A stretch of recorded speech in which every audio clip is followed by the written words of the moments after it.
Captain Sarah Chen stared at the massive ships on her screen and felt her heart skip a beat. 3 alien vessels had appeared from nowhere, each one 10 times the size of her ship. The UHSF Indomitable was a good ship, strong and fast, but compared to these giants, it looked like a toy boat next to aircraft carriers. "Captain, they're hailing us," Lieutenant Marcus Webb said from the communication station. His voice was steady, but Chen could see his hands shaking slightly on the controls. "Put them through," Chen ordered. She straightened in her chair and smoothed down her uniform. This was it. First contact with alien life. Humanity had wondered for centuries if they were alone in the universe. Now they had their answer. The screen flickered and showed a creature that made several crew members gasp. It stood nearly 8 feet tall with a body covered in dark purple chitin. Its head was triangular with 4 eyes arranged in a diamond pattern. 2 long antennae moved constantly on top of its head. When it spoke, its mandibles clicked together in a way that seemed both fascinating and terrifying. "Attention, human vessel," the alien said. Its voice came through perfectly translated into English, which was impressive and slightly worrying. "I am Ambassador Zalthor of the Galactic Concordat. You have entered regulated space without authorization. This is a violation of Concordat Law 447B. Power down your engines and prepare to be escorted." Chen took a slow breath. This wasn't how she had imagined first contact would go. She had expected excitement, wonder, maybe some confusion. Not accusations and demands.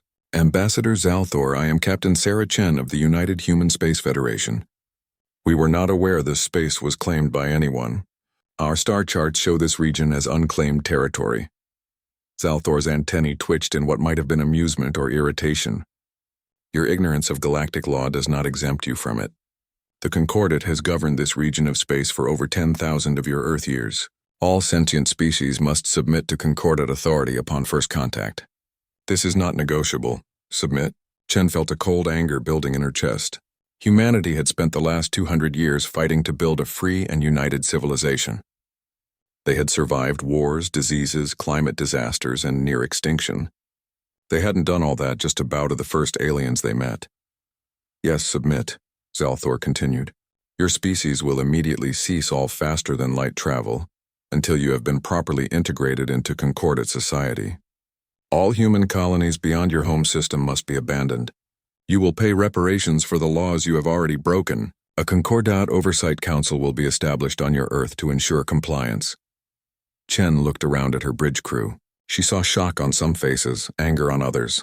Her first officer, Commander James Rodriguez, caught her eye and gave a small shake of his head. He was right. They couldn't agree to this. No human government would accept these terms. "Ambassador," Chen said carefully, "humanity recognizes no laws we did not help create. We claim our rights as a free and independent species." The bridge went silent. Even the soft hum of the ship's systems seemed to quiet. On the screen, Zalthor's 4 eyes all focused on Chen with an intensity that made her skin crawl. "You refuse?" The ambassador's voice was flat with disbelief. "No species has refused the Concordat in recorded history. Do you understand what you are saying?" Chen leaned forward in her chair. A small smile touched her lips, though her eyes remained cold. "That's cute," she said. "We have our own laws, Ambassador, and our first law is that we bow to no one who hasn't earned our respect. You show up in our space, threaten us, demand we surrender our freedom, and expect us to just agree? That's not how humans work. Your space?" Zalthor's mandibles clicked rapidly. "You have been traveling the stars for barely a century. The Concordat has existed for millennia. You claim ownership of space you only just discovered?" "We claim ownership of space we can reach and defend," Chen replied.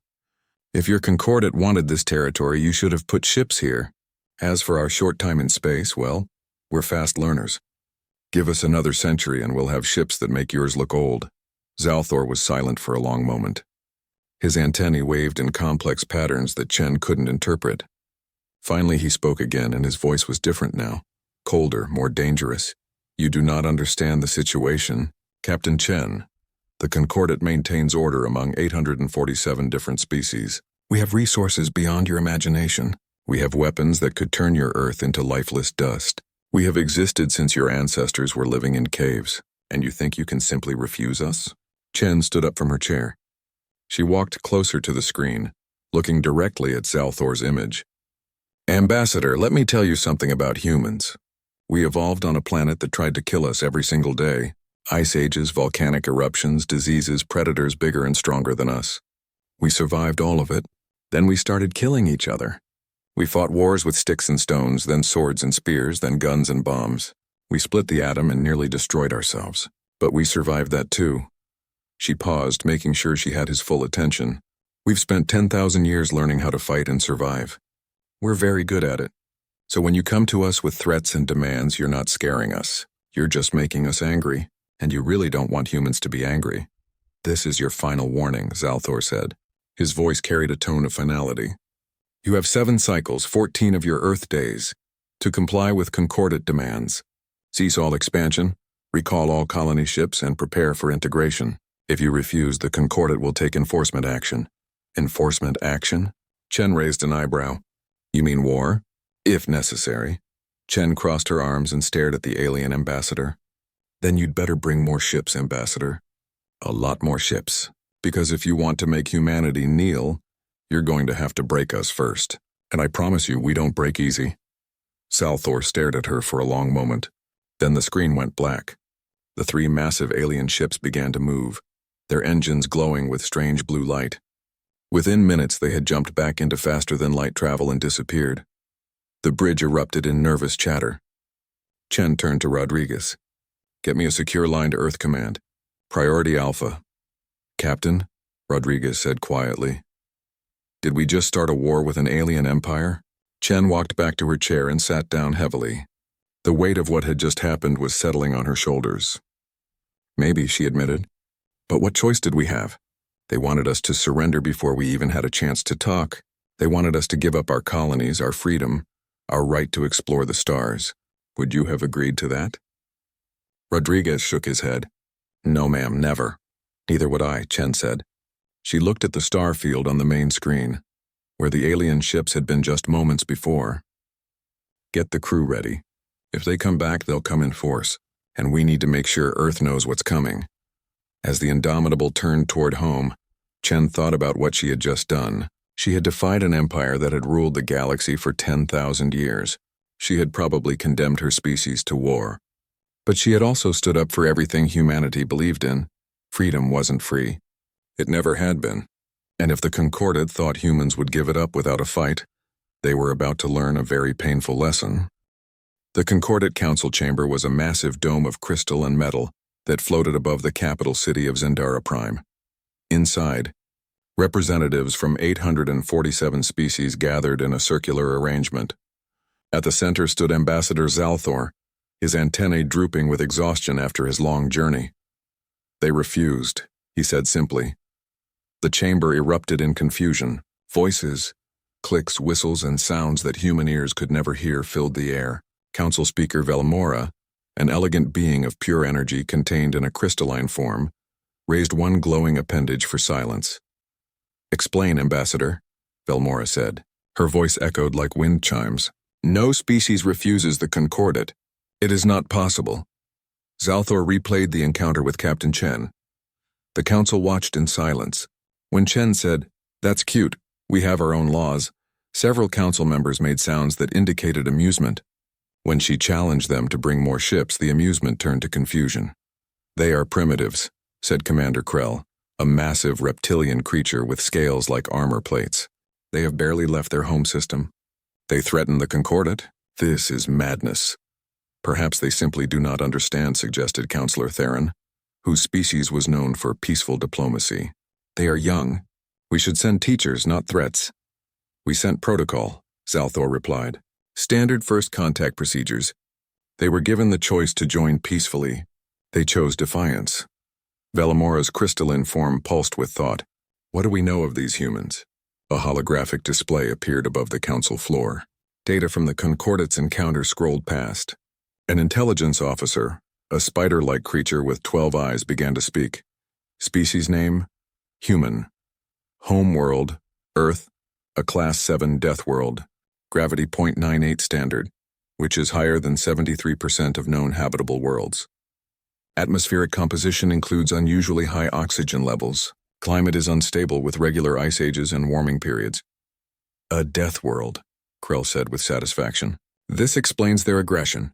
Death world species are always difficult, the intelligence officer continued. Population approximately 15 billion across 8 worlds. They achieved faster than light travel 103 years ago. Military forces consist of 47 warships, all small by concorded standards. Technology level is approximately 4 centuries behind ours. 47 ships? Krell laughed, a sound like grinding stones. The Concordat has 10,000 warships. They cannot possibly think they can fight us. There is more, the intelligence officer said. Its voice was hesitant now. Their evolutionary history is concerning. Humans are persistence predators. They evolved to chase prey until it collapsed from exhaustion. They have greater stamina than most known species. Stamina is not strength, Krell said dismissively. There is also their history, the officer continued. From our observations, humans have been in a state of nearly continuous warfare for their entire recorded civilization. Over 10,000 years of conflict. They developed nuclear weapons before achieving world peace. They actually used those weapons on each other. Twice. The council chamber went quiet. Several species shifted uncomfortably. The idea of using world-destroying weapons against your own kind was almost unthinkable. They are barbarians, Velmora said softly. All the more reason they must be brought under control. Or left alone, Theron suggested. If they are so violent, why provoke them? Because they are expanding into regulated space, Zalthor said firmly.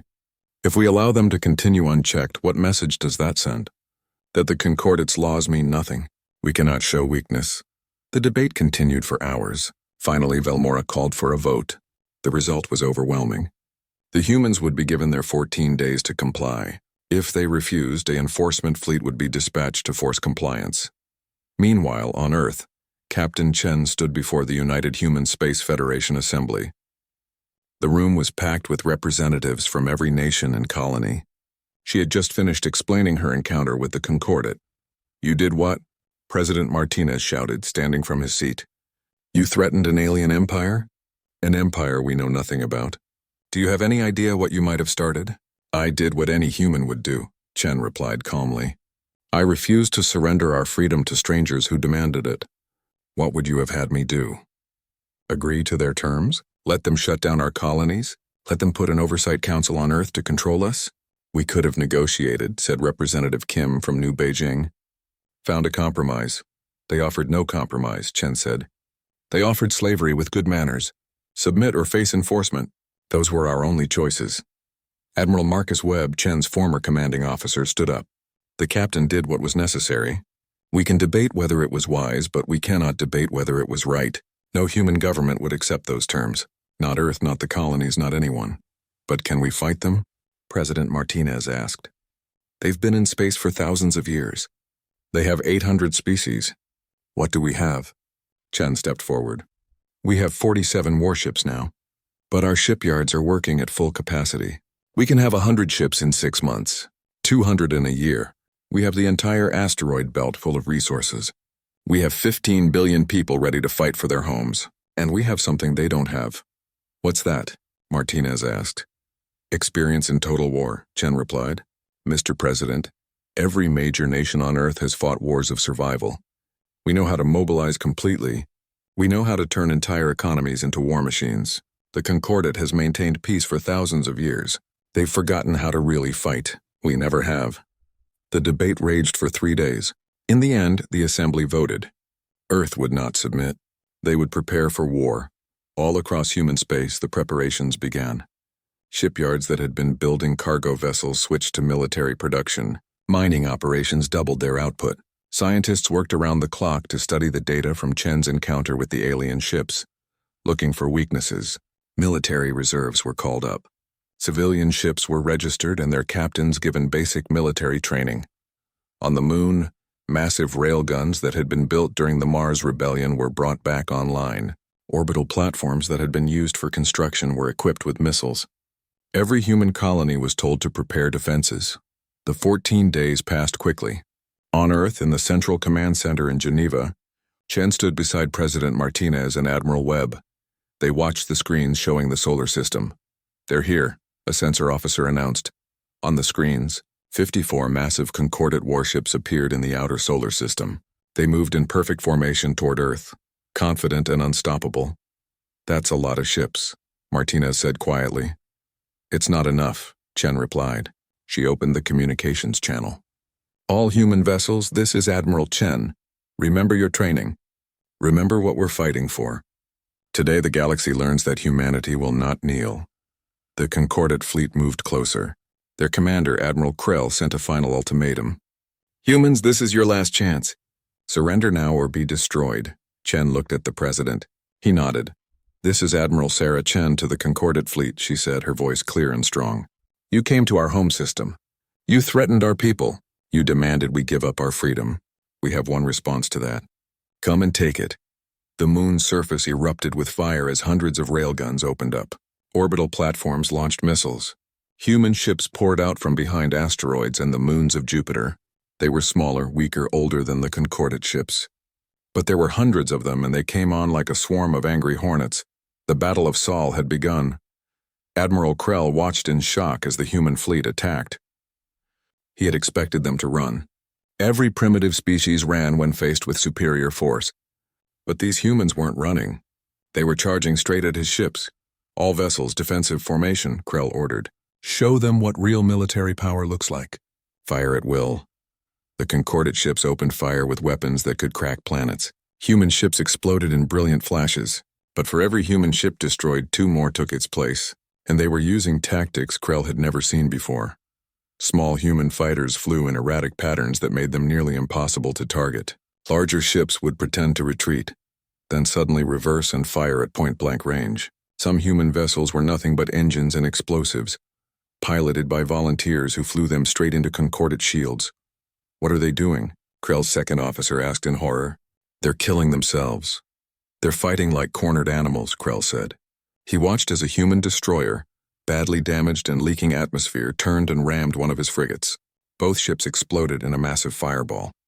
They fight without honor, without reason. They just fight. The battle raged for 6 hours.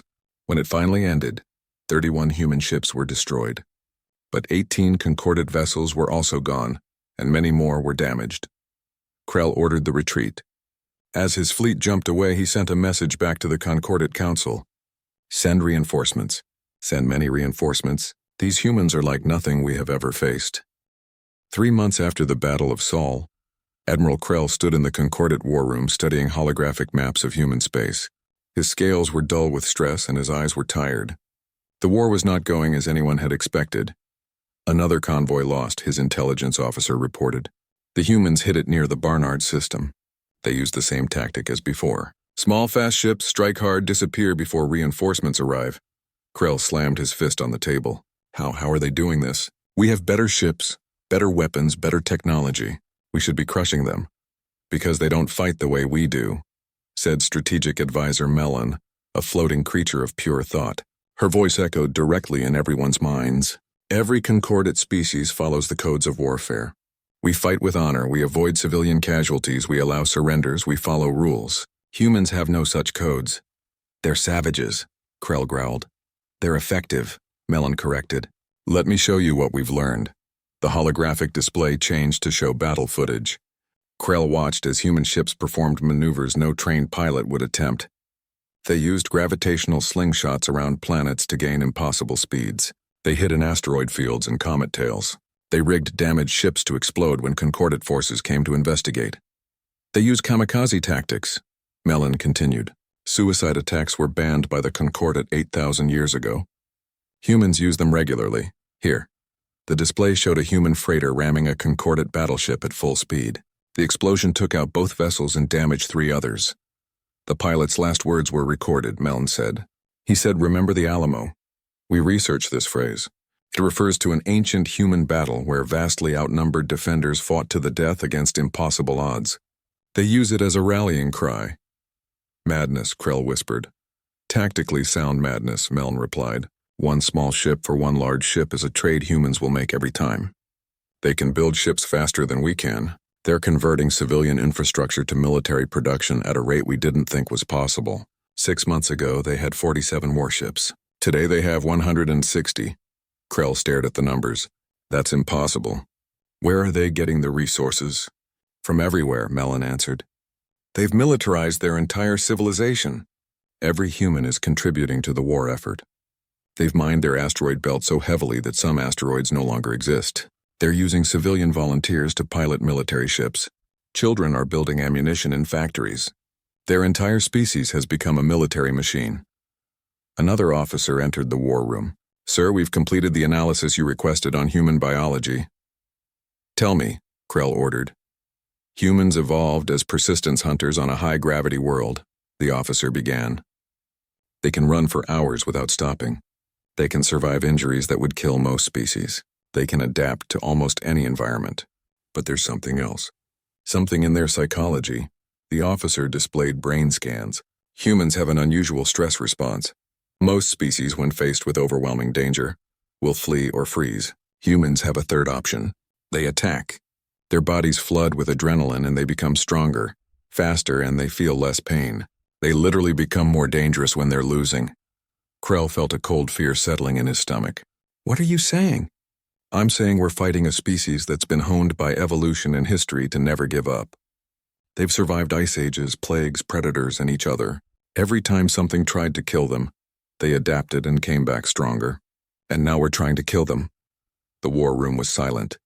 "There's more," Melon said quietly. "We've been studying human culture and history. Every human culture developed its own method of warfare. The Mongols used cavalry and psychological terror. The Romans used discipline and engineering. The Vikings used surprise and ferocity. The Chinese developed strategy and logistics. The Americans combined industrial production with tactical innovation. And the humans remember all of it." She changed the display to show different human tactics used in recent battles. "Look at this battle. They used a strategy from something called the Trojan War, over 3,000 years old. Here they copied tactics from their Second World War.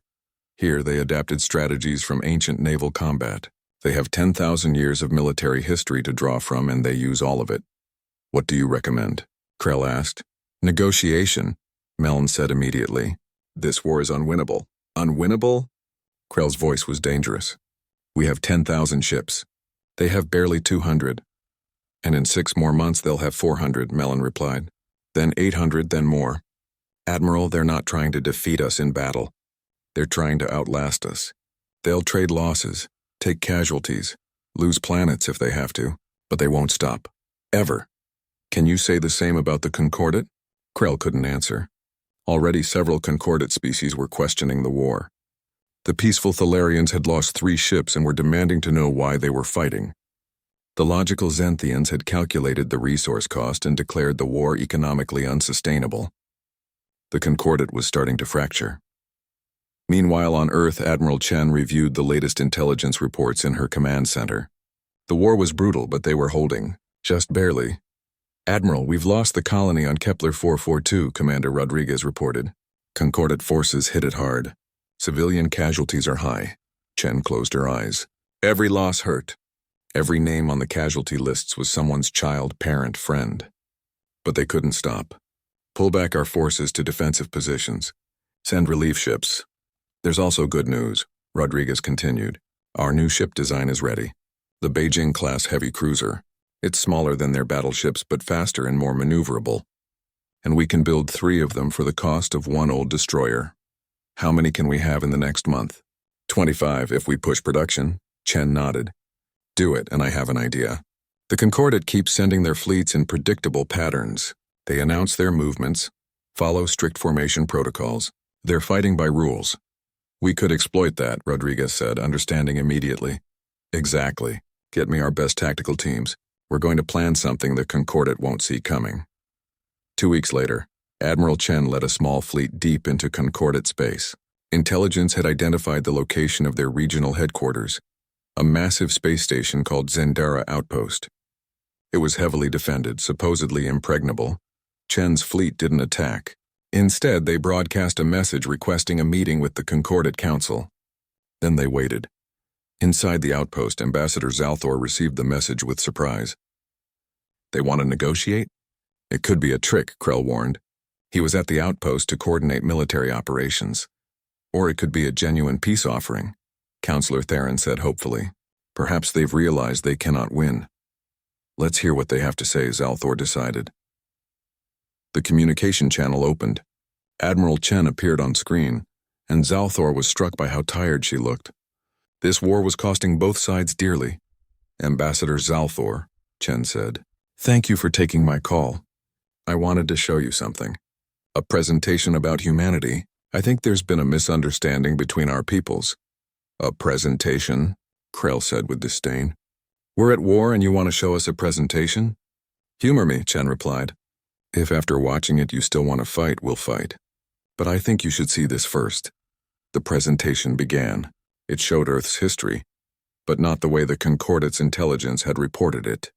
It showed humanity's struggles in detail, the ice ages that nearly destroyed them, the plagues that killed millions, the wars that devastated continents, but also the recoveries, the rebuilding, the determination to survive.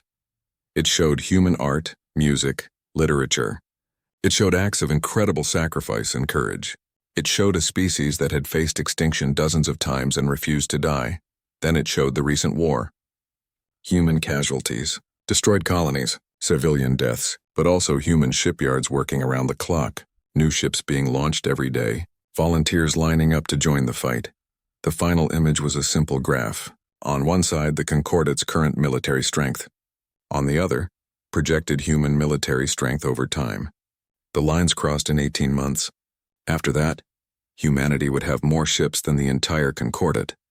Chen's voice spoke over the graph. "We don't want this war. We never did. But we won't lose it either. We can't. It's not in our nature to surrender. You've been fighting us for 6 months. In that time, we've lost 40% of our fleet, and we've built back to 220% of what we started with." She paused. "The longer this war continues, the stronger we become. Because war is what humans do. It's what we've always done. We're very, very good at it. Not because we enjoy it, but because we've had to be. Every species that ever tried to make us extinct failed. Will the Concordate be any different?" The presentation ended. The Concordate leaders sat in stunned silence. "This is propaganda," Krell said, but his voice lacked conviction. "It's truth," Theron said quietly. "Everything they showed us is verifiable. We're fighting a species that refuses to die." Zalthor looked at the human admiral on the screen. "What do you want, Admiral Chen?" "Peace," Chen said simply. "But not surrender. Peace as equals. Recognize humans." The Concordate Council was divided. Half wanted peace with humanity. The other half, led by the militant Kraith Empire, wanted total victory. The arguments grew heated as resources dwindled and casualties mounted. "We cannot show weakness," Gus declared, war leader Skrenth of the Kraith. His species looked like massive armored bears with 6 limbs. "If we negotiate with the humans, every primitive species in the galaxy will think they can defy us. Every species in the galaxy is already watching us struggle to defeat one primitive species." Counselor Theron countered. "We look weaker fighting than we would negotiating. The humans have reverse-engineered our shield technology," a science advisor reported to the council. "They studied the wreckage from our ships and adapted it to their own vessels. It took them 3 months to do what took us 300 years. "Impossible," Skrenth growled. "Unfortunately not," the advisor replied. "Human scientific progress is accelerating. They share information freely across their entire species. No secrets, no competition between factions. Every breakthrough is immediately distributed to all their scientists. It's terribly efficient." Velamora, the council speaker, pulsed with troubled light. "How much longer can we sustain this war?" "Resource projections show we can maintain current military operations for approximately 18 months, an economic minister reported. "However, the social cost is higher. 7 member species have formally protested the war. 3 have threatened to leave the Concordate if it continues." "Let them leave," Skrenth said. "The Concordate is built on strength. We cannot let cowards dictate policy." "The Concordate is built on cooperation," Theron replied sharply. "If it becomes a military dictatorship, it deserves to fall." While the Concordate argued, Admiral Chen was facing her own crisis. Human casualties were mounting. The colony on Tau Ceti had been destroyed. Millions were dead. Earth itself was growing weary of war. "The protests are getting worse," Commander Rodriguez told her. "People are demanding we negotiate. They say the cost is too high." Chen looked at the casualty reports on her desk. Each number represented lives lost, families destroyed, futures erased. She felt the weight of every single death. "Get me a secure line to President Martinez." When the president appeared on screen, he looked as exhausted as Chen felt. Sarah, I need good news. The assembly is talking about a no-confidence vote. Half of them want to accept whatever peace terms the Concordat offers. We can't do that, Mr. President, Chen said. If we negotiate from weakness, we'll get a weak peace. We need to show them one more time that humans won't be defeated. How? We're losing 3 ships for every one of theirs we destroy.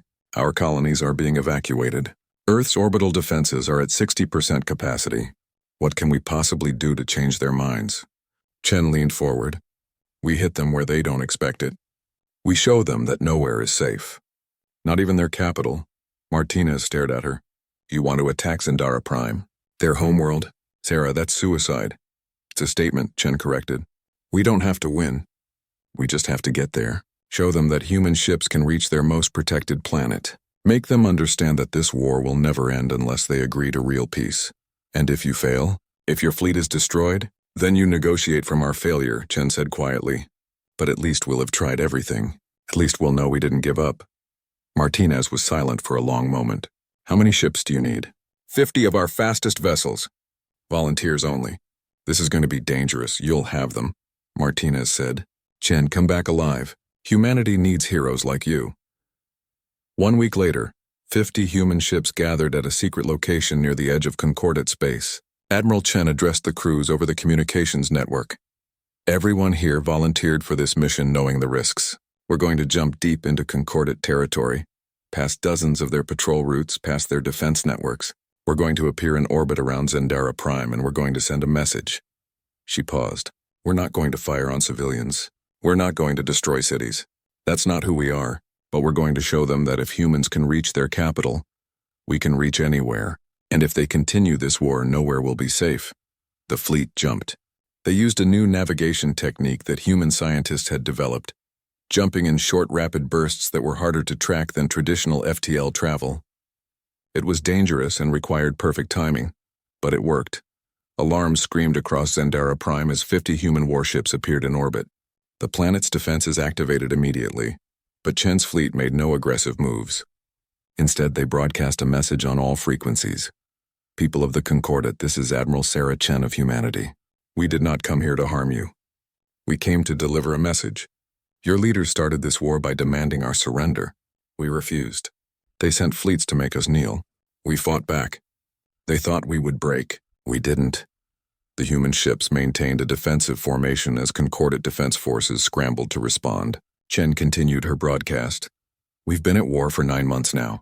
Thousands have died on both sides. Colonies have been destroyed. Resources have been wasted. And for what? Because your Concordat couldn't accept that one species wanted to be free? Because you couldn't imagine that anyone would dare to say no to you?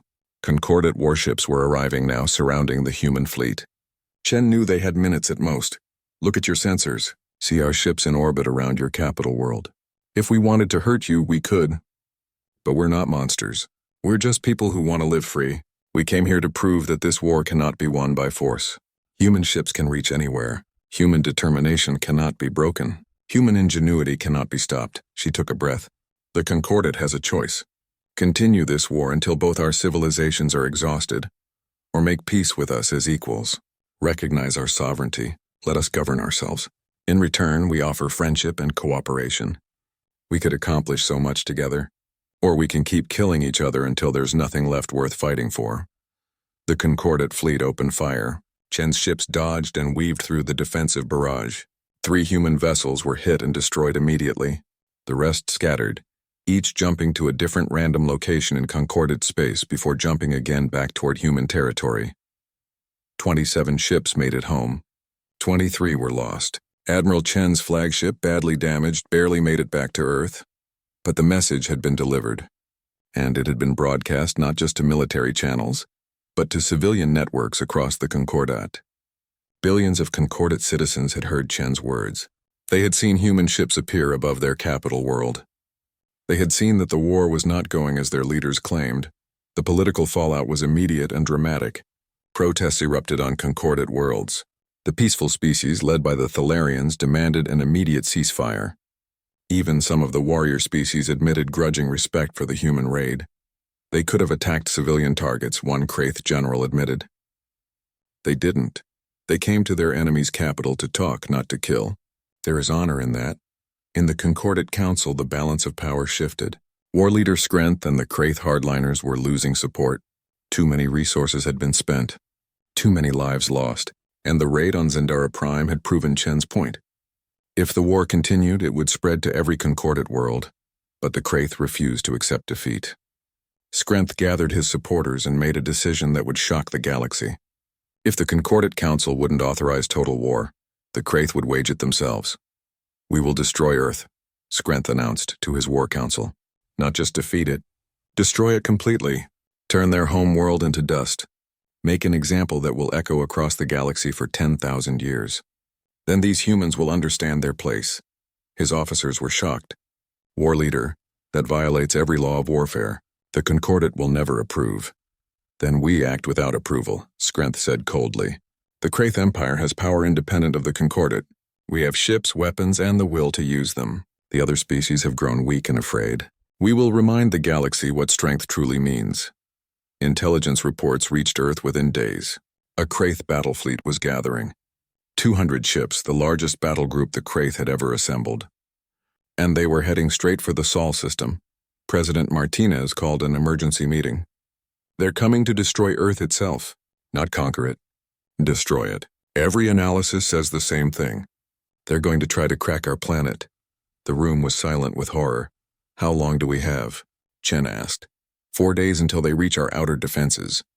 6 days until they reach Earth." Chen looked around the room at Earth's military leaders. "Evacuate the civilians we can. Get every ship we have between Earth and that fleet. Call in every favor, every ally. We need the Concordat's peaceful species to stop this." "Will they?" Martinez asked. "I don't know," Chen admitted. "But we're about to find out if our message got through. If the Concordat really is just the Kraith writ large, or if there are species out there who value peace and law." She stood. "Ready all defenses. This is going to be the biggest battle humanity has ever fought. They want to break us? Let's show them why." The Kraith fleet emerged from FTL travel at the edge of the Saul system, like a swarm of mechanical locusts. 200 warships, each one massive and bristling with weapons designed to crack planets. War leader Skrenth stood on the bridge of his flagship, the Inevitable Justice, and stared at the distant blue dot that was Earth. "Today we teach the galaxy a lesson it will never forget," he announced to his fleet. "Today we show what happens to those who defy the natural order." Attack formation. "All ships advance." On Earth, alarms wailed across every city.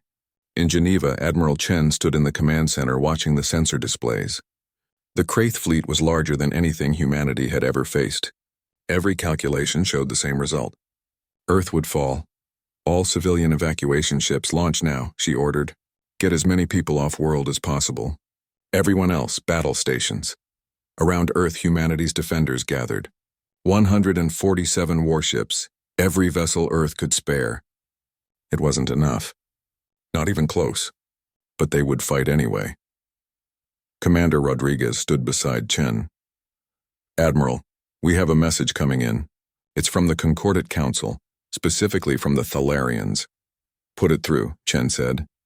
Ambassador Theron appeared on screen. The peaceful alien looked distressed. "Admiral Chen, the Concordat Council has learned of the Kraith attack. This action is unauthorized and violates every law we hold sacred. The Council is divided, but I want you to know that not all of us support this genocide." "Words are nice, Ambassador," Chen said coldly, "but I need ships. Can you help us or not?" "We are trying," Theron said. "The Thalarians and 6 other species have dispatched fleets to intercept the Kraith. But we may not arrive in time. Admiral, I am sorry. This is not what the Concordat stands for." The communication ended. Chen turned to her crew. "So we stand alone. Again.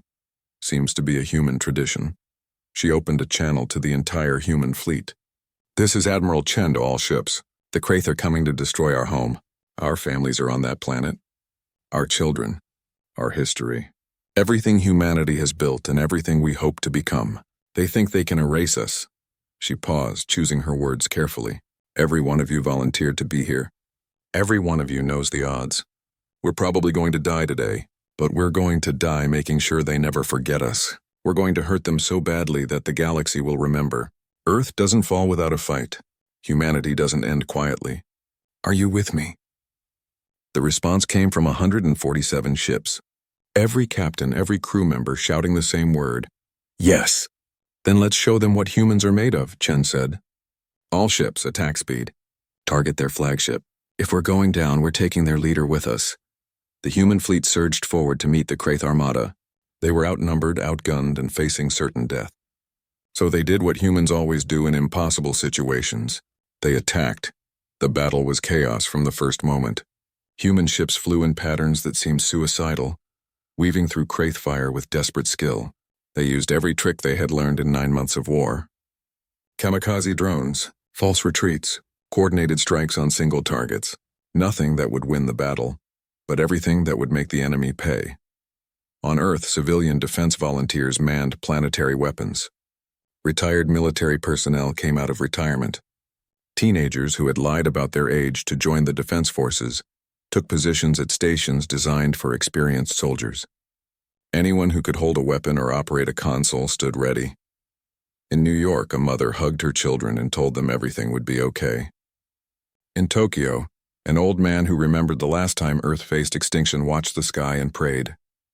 In Moscow, in Mumbai, in Sao Paulo, in Lagos, in Sydney, billions of humans looked up and wondered if they would see tomorrow. The Kraith fleet pushed forward relentlessly. For every Kraith ship destroyed, 3 human vessels were lost. The mathematics of extinction played out in fire and vacuum. "Admiral, we've lost the Oregon, the Stalingrad, and the Tokyo," Rodriguez reported. His voice was steady, but Chen could see tears on his face. "The flagship is taking heavy fire. Shields at 40%. Hold position," Chen ordered. "We don't retreat. Not 1 inch closer to Earth." Then something unexpected happened.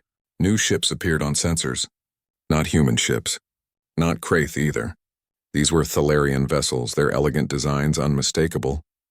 And behind them, ships from other concordate species, the peaceful races who had opposed the war from the beginning. "Admiral Chen, this is Captain Mirval of the Thalarian Defense Force," a voice said over communications. "We cannot stand by and watch genocide. We are here to help." Chen felt hope surge in her chest. "Welcome to the fight, Captain. We're glad you're here." The reinforcements crashed into the Kraith fleet's flank. The Thalarians, despite their peaceful nature, fought with desperate courage. They had never wanted this war, but they wouldn't allow their civilization to be party to extinction. On the inevitable justice, war leader Skrenth roared with rage. "Traitors! They dare attack fellow concordate members." "War leader, we're taking fire from all sides," his tactical officer reported. "The humans are targeting our command ship specifically, and the Thalarian fleet is disrupting our formation." "I don't care," Skrenth snarled. "Push through. Reach Earth, destroy it. Make them all pay." The battle intensified. More concordate ships arrived, species that had been silent during the war now taking sides. The galaxy was watching, and conscience was finally speaking louder than fear. Admiral Chen's flagship shuddered as a Kraith weapon struck it directly. Alarms screamed. Systems failed. Rodriguez pulled Chen from her chair as a bulkhead collapsed where she had been sitting. "Admiral, we have to evacuate the bridge," he shouted over the chaos. "No," Chen said. "We hold. Send a message to all remaining ships. Full assault on the Kraith flagship. Everything we have. Ram it if we have to." "Admiral, that's suicide." "It's a statement," Chen replied. "They came here to break us. Let's show them humans don't break. Even when we're dying, we take our enemies with us." Rodriguez looked at her for a moment, then nodded. He understood. This wasn't about winning anymore. This was about making sure the galaxy remembered. The remaining human ships, battered and broken, turned toward the inevitable justice. They were running on emergency power, shields gone, weapons barely functioning. But they came on anyway. Skrenth watched in disbelief as the human vessels charged his flagship. "They're insane. They're actually insane." "War leader, recommend we retreat," his second officer said. "We're taking critical damage." "Never!" Skrenth roared. "We are Kraith. We do not retreat from prey." A human destroyer, the Beijing, its hull split open and trailing atmosphere rammed into the inevitable Justice's engines. The explosion was tremendous. The Kraith flagship lurched and began to list. "All power to forward shields," Skrenth ordered. "Prepare planet killer weapons. If I'm going to die, I'm taking that world with me." On Earth's surface, people watched the sky turn bright with weapons fire. The battle was close enough now to be visible with the naked eye. Flashes of light marked where ships died, human and alien both. Then something changed. The Kraith flagship, damaged and surrounded, began to glow with ominous red light. It was charging its planet-killer weapon, aiming directly at Earth. "All ships, he's going to fire," Chen broadcast. "Someone stop him!" A small ship broke from the human formation. It was a civilian freighter that had been converted into a military vessel, commanded by a young captain named Lisa Park. She had been a cargo pilot before the war. Now she was humanity's last hope. "This is the horizon," Park's voice came over the communications channel. Her voice was calm, almost peaceful. "Tell my family I love them. Tell them I did something that mattered." The horizon accelerated to full speed, every engine burning at maximum. Kraith weapons fire tore into it, but Park didn't waver. She aimed directly for the glowing red sphere of energy building at the inevitable Justice's bow. "Remember Earth," Park said. "Remember us." The horizon hit the charging weapon at full speed. The collision disrupted the energy field. Instead of firing outward at Earth, the planet killer exploded inside the Kraith flagship. The inevitable Justice tore itself apart from the inside out. The explosion was so massive that it consumed dozens of nearby ships, human and Kraith alike. War leader Skrenth's last thought was simple disbelief. He had brought the might of the Kraith Empire to destroy one primitive world. And he had failed. These humans, these impossible, stubborn, suicidal humans, had stopped him. The remaining Kraith vessels, leaderless and shocked, began to retreat. The battle was over. In the Geneva Command Center, Chen stood among the ruins of her flagship's bridge. Half her crew was dead. Her ship was a floating wreck. But Earth still hung beautiful and blue in the view screen. "Casualty report," she said quietly. Rodriguez checked his console. 98 human ships destroyed.